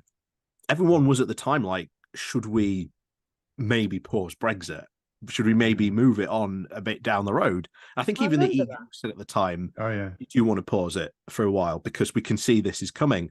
And I think it was more for the fact that Boris Johnson was just desperate to get Brexit done more than anything else, that it didn't happen. I think that led to a lot of bad outcomes. I think we're going to see that in these in the COVID inquiry. I'll tell you what. Speaking of COVID inquiry, big court case about that as well, about the WhatsApp messages kicking off. So we'll probably find out Monday, Tuesday, I think, when we get a ruling on that. Yeah. I'll tell you one thing the biggest thing for me that will come out of this COVID inquiry is, so as part of that Operation Cygnus, we set up a COVID response unit, a pandemic response unit. And Theresa May, because of Brexit, it was there, but no one was really doing anything with it because, again, all the focus was on Brexit. That's what came out of the COVID inquiry this week. Matt Hancock was saying, we didn't do out because of Brexit. Boris Johnson then scraps the pandemic response unit altogether a few months before COVID hit. Do you know what? We still haven't got one. Fucking hell. We've actually had the pandemic hit. We know it's very likely to be another one on the way. We still don't have one. And all of the stuff that we did build up, all the structures, have been dissolved again because, we don't need it now. You what? Yeah, we got rid of Public Health England. So we've got backlogs aplenty, like ridiculous NHS backlogs. We've got a significantly fewer staff, and we've got no COVID response unit or no pandemic response unit. But it's all right. It's only going to take 15 years to sort this all out, according to Rishi Sunak. What their the Tories' real 15-year plan is losing the election and let Labour do it, and then with the intention of coming back and then milking it all again. Well, that was also in Zach Goldsmith's letter. Did you see that as well? Yeah. The admission that, there's all this big mess, but we're just going to let the next government sort it out. So even he was saying in that letter, we're going to lose. Maybe Greg Hand should start tweeting that every day instead of the bloody Labour letter. That might be a good idea. I haven't seen him post that for a bit. Has he lost it? Because everyone was relentlessly roasting him now for it. Even a fellow Tory MP was like, Greg, get the letter. And when it gets to that point, you're just beyond parody. I think someone made a meme where he was just a human letter. It was genius. It's ridiculous. So what he just said is, but Labour, so much of what's happened, if a Labour MP had done most of these things, they'd never work again, and yet these people continue in their jobs and they just get a free pass. It's insane. I don't understand how. Well, they have the media backing them. Of course they have. There's so much confirmation bias because someone will go, if the Daily Mail and the Daily Express and the Times and the Telegraph and the Sun are all saying the same thing, they don't realise that all of the media is owned by 3 billionaires, not all of whom, none of them whom even really live here. And so they think there's all these different sources. It's the same with Brexit. People were bombarded on Facebook with Institute of this and the this research group and all the rest of it. And they didn't realise it all came from the same pissing bot farm. But they all thought it was all these different academic groups all telling them the same Patrick thing. Minford. And trusted because they see Institute 4 and don't think it's just some dodgy think tank. But they did. They were absolutely bombarded with that nonsense. Because we've all grown up. Sorry. all grown up with the idea of like books. But like in the old days, before the internet or before we had the internet, you go a book, and to get a book published, it had to go through a certain process. So you sort of trusted it. Whereas now, you've got idiots like us who can post anything online, so can they. Well, this is the problem, isn't it? I mean, this is a massive problem. But it's those bot farms were a major issue, and the fact Russian funded bot farms. It was Pringles bot farms. And what? The ads. Pringles. I don't really know how to pronounce his name properly. Prigozhin. I just said Pringles. Pringles. Prigozhin, isn't it? Prigozhin? So, I've no idea. It's Pringles. The leader of the Wagner Group. Hot dog. God, what those? Yeah, who went to the hot dog salesman. Yeah, I'm going to start a revolution. Oh, I've changed my mind. Can I just jump in? Sorry, Tan, just for 1 sec. Pedantic Peasant dropped a super chat in about 5 minutes ago, and I haven't said thank you. So thank you very much for the super chat. Love the channel, in the pub watching and chilling. Tan, disgusting what that MP did, talking about Brenda Bellend. Keep the faith, they'll all be out of office soon. No, Sign of the devil, dude.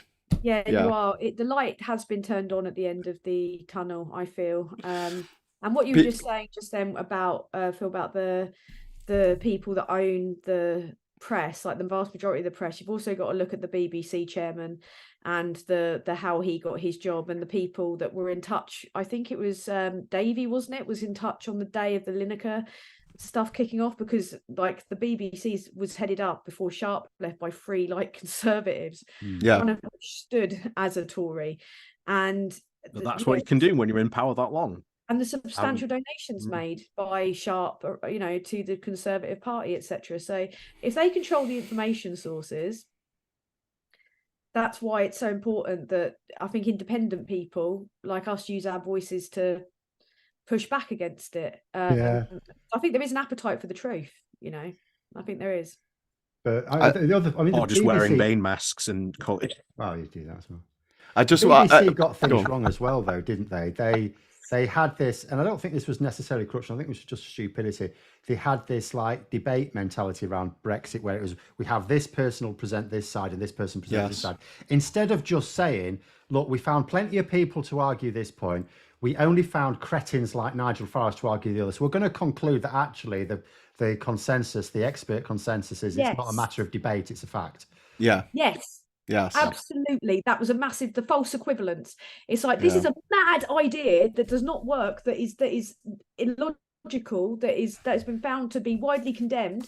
And now we've got someone else to say, to debate the point. It's like what they were saying about Johnson being given, the ability to make a statement. You don't let a murderer make a statement after they've gone down for a crime, do you? No. You don't get to do the press. Well, that's the whole BBC impartiality thing. If we've got one person, we've got to have the other person from the other side. And it's so bad now that even on Question Time, a largely Tory audience don't put their hand up when asked if they support the Rwanda plan. Oh, that was fantastic. That was a fantastic moment. I was people were asking what I was doing then. I'm going through I've got like absolute massive stacks of gig tickets from all the years I've been to, all the gigs that I've been to. And I was looking ones to Troll, Ollie. Do you like Pissed On? No? The band? No? Henry Rollins? Fan of Henry Rollins? No? Foo Fighters. Foo Fighters in a tiny venue. Queens of the Stone Age. There you go. Fear Factory. That was one Fear of Factory. Songs, I think. Yeah, it was. Motorhead. Have you ever heard of Motorhead? Yeah, I've seen. There you go. Manchester Academy. Have you ever seen Korn live? Yeah. Oh my Have you ever seen them at the Crazy House? Ticket number 1, signed by the band. Oh well, I was actually saying that. I the only time I've been to Liverpool, I went to Crazy House. Yes, it's a really good venue. They were talking about it in the chat. Really good venue. Yeah, I saw some really good bands. I saw Carter, the Unstoppable Sex Machine, in the Crazy House. Who haven't you seen, Graham? Who haven't I seen live? Nirvana, the Beatles. I had the ticket for Nirvana in 1993 or 4 in Manchester, but they cancelled the tour, and so I got my money back from the Royal Court where I bought it from. It was in the Manchester Academy, I think, and then he killed himself. I was like, I should have kept the ticket for that. Yeah. So we'll have to see Wheatus soon. Wheatus. Sweeters. Oh my God. I wouldn't miss that, man. Yeah. I'm off to see Pulp tomorrow. I've seen them before. Yeah, I wish I could go, man. I wish it's another Pulp ticket. That's from the Verse V Festival, that one. With Supergrass and Cast, who seem to Pogo for me. I will. There's a ticket for the Manics, signed by the band as well. Oh, wow. From 1996. I'm going to sell this all at one point, you know. No, I'm not going to get much money for it. Frame it. Stick it up and frame. Well, you need a big wall, to be fair, I think. Yeah, true. But yeah, me and Ollie, we're going to head down to Download Festival next year. Oh, nah, I can. Oh, Download. Get a political tent in the Download Festival. You couldn't pay me. I haven't been to Download for years. We'll take Hannah. Hannah Janes would love that. Oh, she would, yeah. And so would Jules. So would Scott. But I'm not up for a metal festival. Not nowadays. My metal is behind me. Yeah, I've cracked enough ribs. I'd like going to see local bands and stuff. But I wouldn't kind of go to like a days of festival.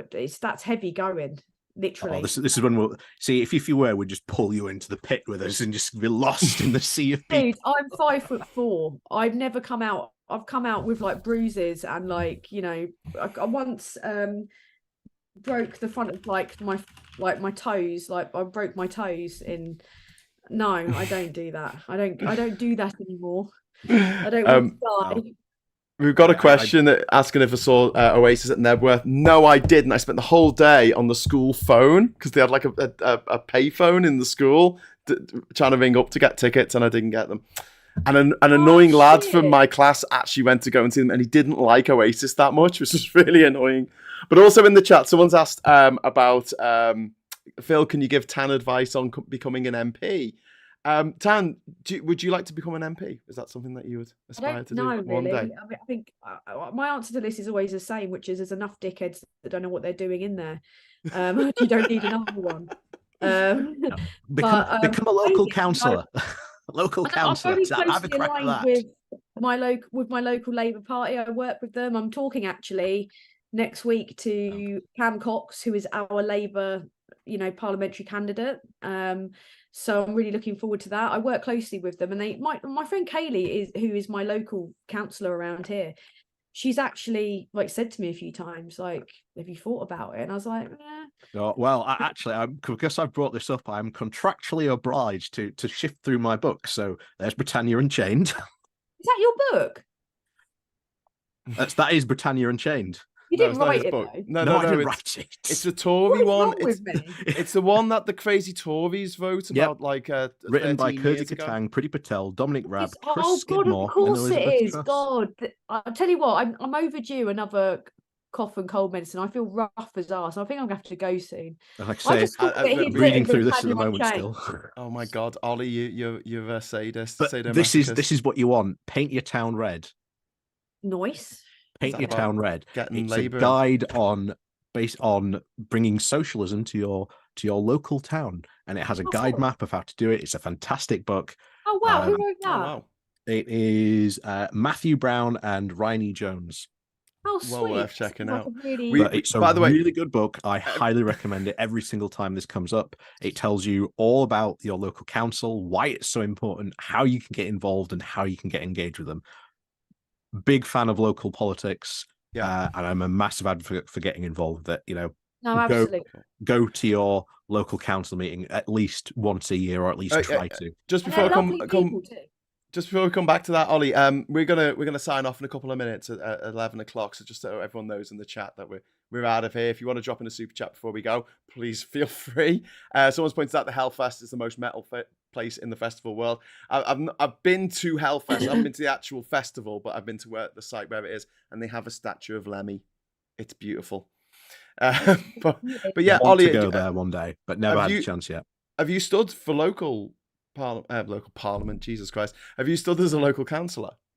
No, I've never gone that far yet. Thought about it, but not dipped my toe in that particular arena.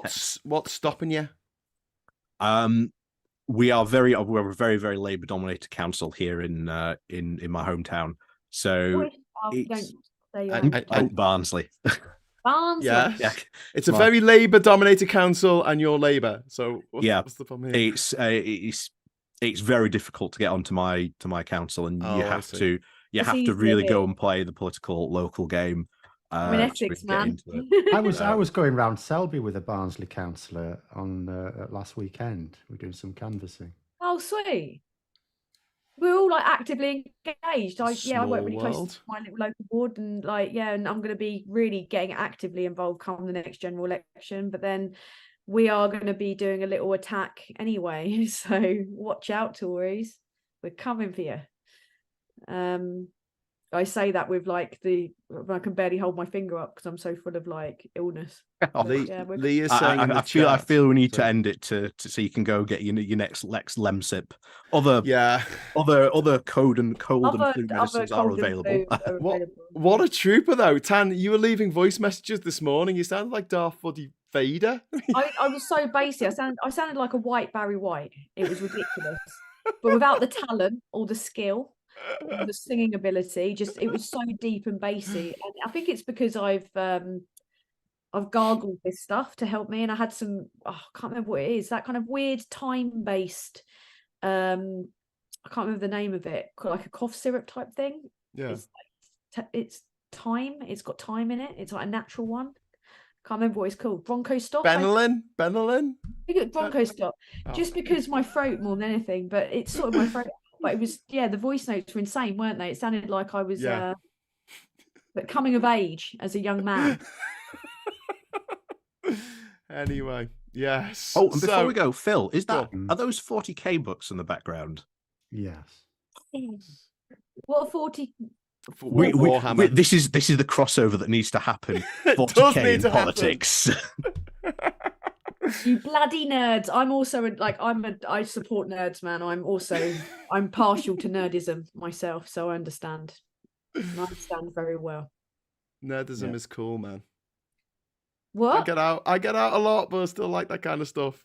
I still haven't gotten around to painting him yet. All right. See, I don't paint them at all. I pay other people to do it because I hate painting. Oh, I don't. What?